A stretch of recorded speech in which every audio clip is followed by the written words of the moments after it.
Bonjour ou bonsoir, où que vous soyez dans le monde et bienvenue à un autre tutoriel.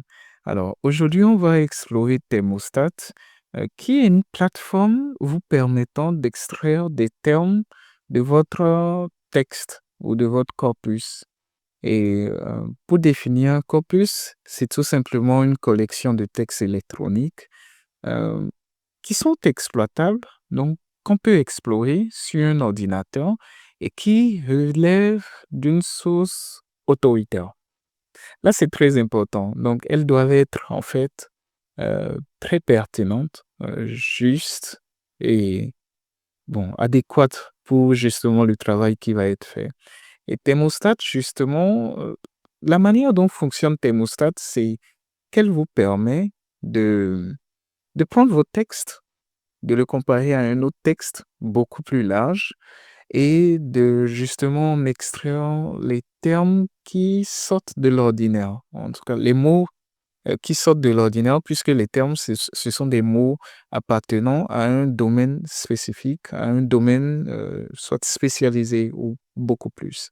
Et donc aujourd'hui, on va voir comment ça fonctionne dans Thermostat. On va voir comment justement téléverser son texte sur la plateforme euh, et en jeter un coup d'œil aux différentes pages de la plateforme, donc aux différents types de résultats qu'il présente et comment ils peuvent nous aider dans le cadre du travail à faire justement, puisque l'identification et l'extraction de termes entrent dans un contexte donné, surtout soit celui de la constitution d'une base de données terminologiques ou d'un glossaire. Bon, plus précisément, désolé, d'un lexique. Et cela va même plus loin selon le type de lexique. Ça peut être un lexique monolingue, tout comme ça peut être un lexique multilingue, donc plus d'une langue. Et voilà. Alors, on va commencer très immédiatement en ouvrant notre navigateur. Alors, commençons en ouvrant notre navigateur et ensuite on va aller sur le site de Thermostat. Voilà. Oula. OK. Voilà. Donc, on atterrit sur la page d'accueil et à partir de là, si vous n'avez pas déjà un compte, il faudra vous enregistrer.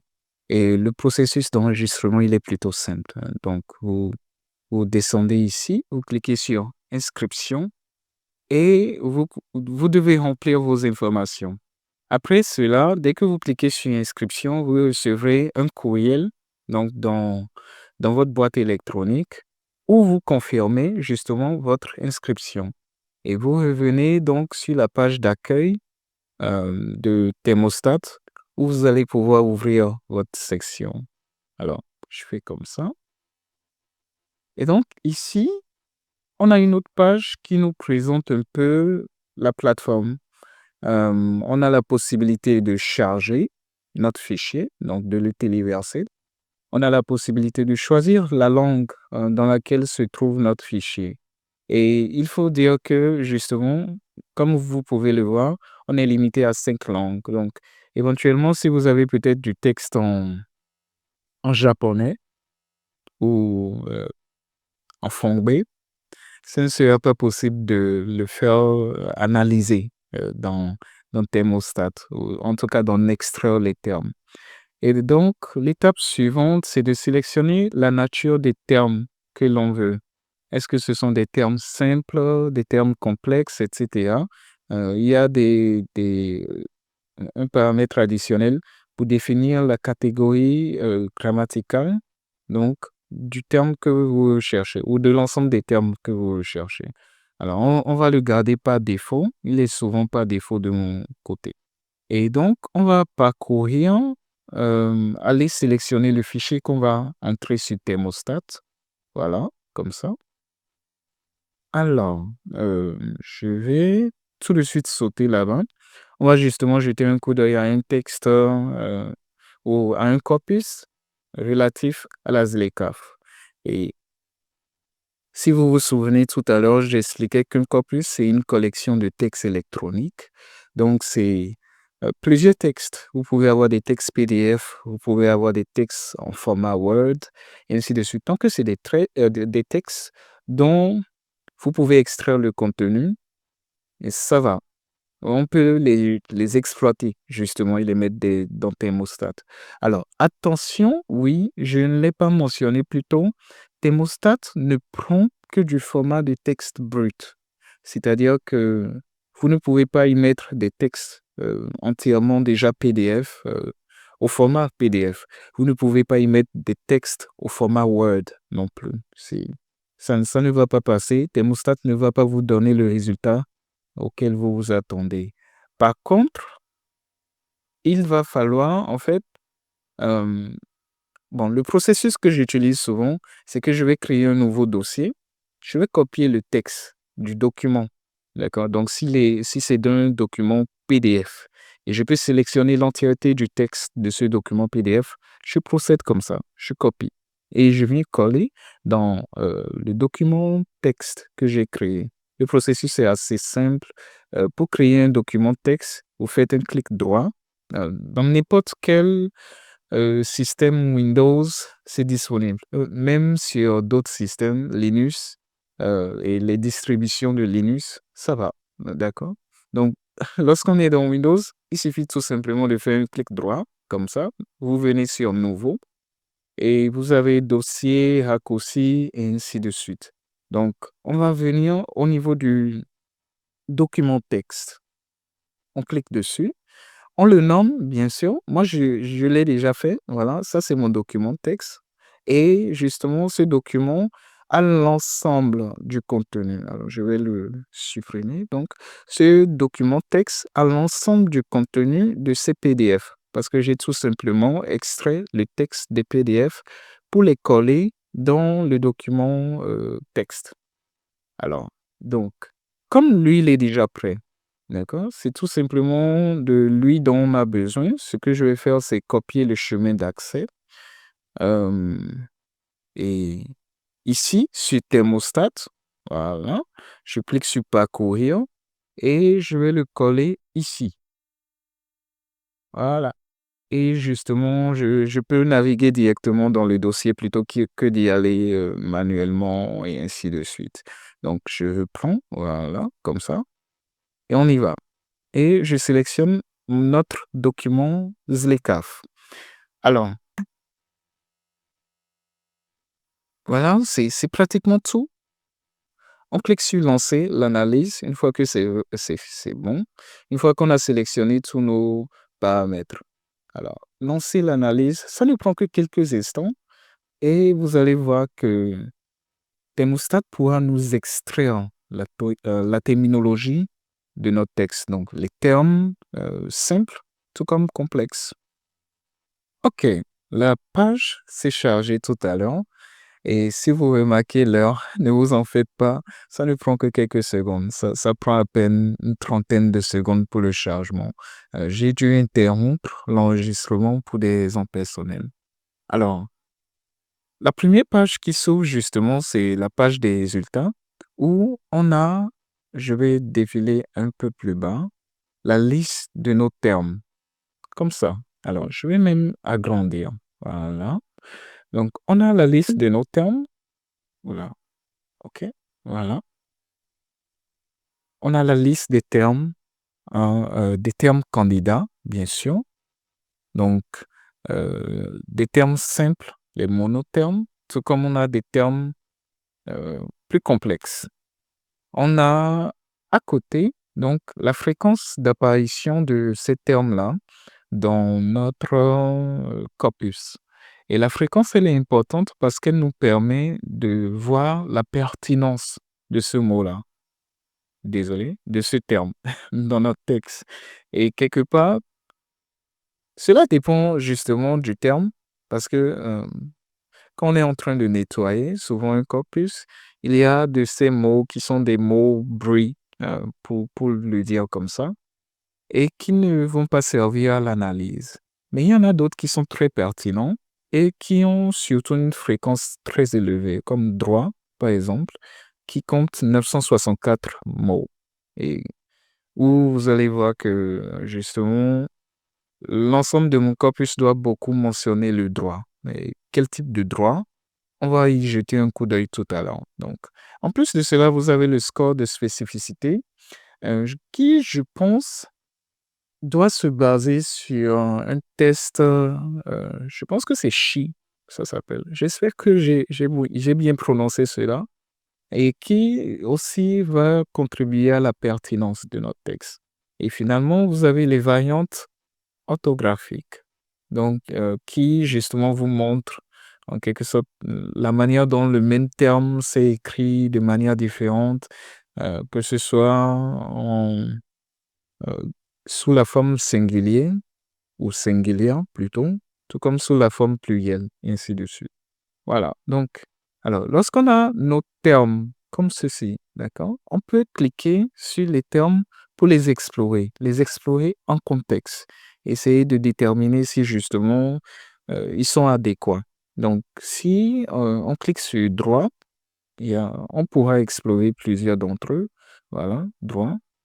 Vous allez voir qu'il y a une autre page qui charge, qui nous montre justement les termes avec les phrases entières. Mais je préfère le concordancier, donc, ou l'affichage mots-clés en contexte, parce que justement, il me permet de voir de gauche à droite et de voir surtout quels sont les co-occurrents. Les co-occurrents donc de notre thème. Euh, Par co-occurrent, je vais désigner les mots qui s'associent le plus au terme.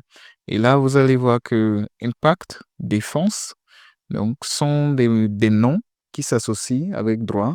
On peut aller même jusqu'à explorer les verbes qui, euh, qui s'associent. On a une forte utilisation de droits de l'homme. Oui, bon, c'est un texte africain, c'est un corpus basé sur une initiative africaine. Donc, oui, on utilise beaucoup droits de l'homme. Euh, on a droits fondamentaux, mais droit de l'homme est presque très pertinent. En fait, à lui seul, c'est tout un terme qui est super pertinent à notre texte. À gauche, alors, je vois, ça varie beaucoup à gauche. Ça varie beaucoup. Accord sur les droits, charte africaine des droits de l'homme, euh, impact de la ZLECAf sur les droits de l'homme, ainsi de suite. Alors, je vais revenir derrière, donc, c'est toute une autre fenêtre qui s'est ouverte. Voilà, je viens un peu plus bas. C'est un terme qui n'est pas pertinent. C'est important de pouvoir les distinguer parce que plus tard, dans la constitution du lexique, nous aurons justement à les extraire. Ces termes qui n'ont aucun rapport avec justement notre travail. Donc, forcément, PDF n'a pas forcément une pertinence à notre corpus. Il a été relevé justement parce qu'il est beaucoup mentionné, PDF consulté, telle date, mais il n'est pas pertinent. Normalement, il ne devrait même pas ne pas apparaître dans notre liste des termes, mais pourtant c'est le cas. Donc, ce genre d'éléments peut se glisser dans la liste des termes. Il faut y faire attention quand on essaie de nettoyer un peu plus tard nos résultats. Alors, je clique aussi sur site. Non, non, en contexte, voyons voir. Ok, non, il n'est pas du tout pertinent non plus. Et je clique sur Slack, oui, donc, alors, bien sûr, on parlera de Slack et le principe de négociation. On dit bien la Slack et non le Slack. Là, par exemple, ça peut être intéressant, ou du moins c'était intéressant en 2021, bon, ou bien avant, en 2019-2020, avec COVID-19, quand on essayait de déterminer s'il fallait dire le ou la. Le pour le virus, la pour la pandémie, et ainsi de suite. Je pense qu'au départ, je pourrais me tromper, d'accord? Mais bon, on a finalement retenu la COVID, mais je pense qu'au départ, il y avait le COVID. Et la manière de résoudre ce problème, c'était justement de prendre l'adoption générale dans les textes par ce qu'on appelle les autorités pertinentes, donc dans les journaux, et ainsi de suite, et de comparer l'utilisation qui en est faite, c'est de voir quelle est en quelque sorte la fréquence de l'utilisation de COVID et du déterminant qui le précède. Et tout de suite, on s'est rendu compte que beaucoup plus de personnes utilisaient la que le. Et bon, je pense que ça s'est imposé au fur et à mesure. Et justement, c'est la COVID qui est restée. Donc, oui, las, les CAF, ok, se traduira, fait bien partie, comprendra, ok, les négociateurs, donc, non. Alors, par las et les CAF, sur le droit du travail, et ainsi de suite. On peut déterminer justement les co-occurrents de nature verbale. Alors, pour copier nos résultats, il y a deux approches. Voilà. Donc, on peut déjà, mais il y a même plus de deux approches. On peut déjà tout sélectionner comme ça, manuellement, comme ça. C'est vrai que ça va faire beaucoup, beaucoup de termes, puisque la liste, elle est super longue, comme vous pouvez le voir. Ou peut-être pas. Donc, parce que dans le nettoyage, un peu plus tard, ça risque d'être long.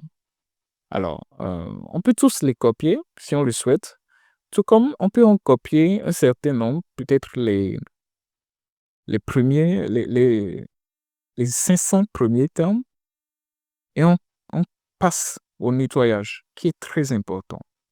Il y a une autre manière de faire où on peut tout simplement enregistrer les résultats.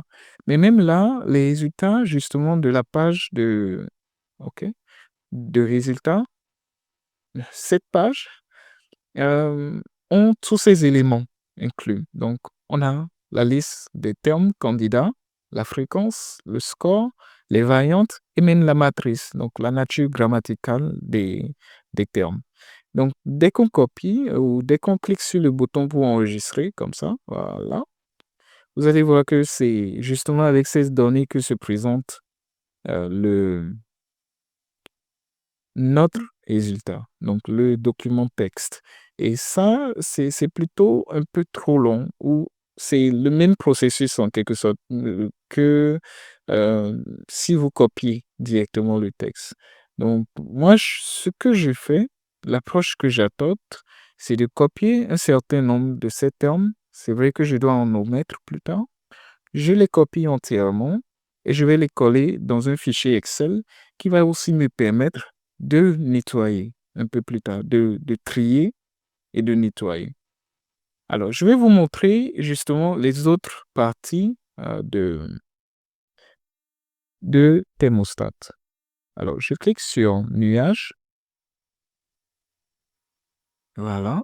On peut aussi avoir un nuage, donc justement des termes clés. On voit que Slack est un terme très important qui réapparaît surtout. Et je pense qu'ils prennent, la taille est associée à la fréquence et aux, aux autres statistiques, en fait. Donc, on a étude d'impact, on a Union africaine et non, c'est pas ce sur quoi je voulais cliquer. Je voulais cliquer sur UR. Et voyons voir. Ok, ok, je remarque pourquoi c'est comme ça. Je comprends pourquoi il s'affiche comme ça. C'est tout simplement thermostat qui n'a pas très bien traité le OE. Parce que là, je me rends compte que là, ça doit être manœuvre, la mise en œuvre, sûrement, en œuvre. Je pense que j'avais aperçu main d'œuvre. C'est ce qui m'a permis de manœuvre, oui, manœuvre, ok, main d'œuvre, voilà. C'est ce qui m'a permis de déterminer que c'était la ligature OE qui était mal interprétée. Donc là, je pense que le terme au complet, c'est œuvre. Il est plutôt fréquent, donc c'est la raison de sa présence dans notre liste. C'est pareil pour HTTP, HTTPS, puisque la plupart de ces textes ont été sélectionnés ou contiennent des liens de sites web. Alors, donc le nuage, je pense que le nuage, lorsqu'on l'enregistre, nous donne une liste de termes beaucoup plus affinée. Voilà, en cliquant dessus. C'est vrai qu'on n'a pas la totalité, bien sûr, mais donc on a une liste de termes déjà présents, sans avoir à faire un nettoyage au préalable. Et on peut tout simplement travailler avec cette liste de termes et ça va. Ça va. Seulement, il y en a qui sont pas du tout pertinents. Sion, etc.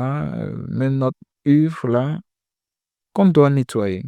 Mais bon, on va un peu plus loin. On devrait avoir les statistiques. Les statistiques nous montrent, ben oui, les statistiques de la matrice, donc des catégories grammaticales. Alors là, on n'en a pas forcément besoin. Il y a la structuration, ok. Donc, oui, on peut voir justement les associations, donc les co-occurrents, en quelque sorte, de ces mots. Alors, avec droit, justement, on a franchise de droit, notion de droit, droit de propriété intellectuelle, et ainsi de suite. Quand on descend, au fur et à mesure qu'on descend, on peut voir que déjà, ce sont des monothermes, donc des termes simples la plupart du temps, sauf études d'impact, et leurs associations, donc les co-occurrents, produits importés, produits de base, et ainsi de suite. Et justement, ces associations sont tirées de votre corpus, pas euh, de, d'une autre source, en fait. Alors, on va plus loin, justement, on va descendre industrie manufacturière, économie d'échelle, coopération douanière, voilà. Et finalement, les bigrammes. Les bigrammes, c'est en quelque sorte des monogrammes, mais en deux éléments, quoi. Donc, c'est vrai que l'expliquer là, ça va être un peu compliqué. Ce sont plutôt des n-grammes, justement, mais avec deux éléments. Alors, voilà, c'est pratiquement tout. Donc, justement, à chaque niveau de vos résultats, vous pouvez enregistrer, hein, en tout cas, les données qui se présentent devant vous et les exploiter pour constituer votre glossaire. Et donc, sûrement dans une autre vidéo, je vais vous montrer comment faire. Je vais partir de la base de notre liste de termes, là, et, et justement, on devrait voir les copier, les nettoyer, même si ça va être super long, les nettoyer et arriver à un produit final pour le glossaire. Voilà.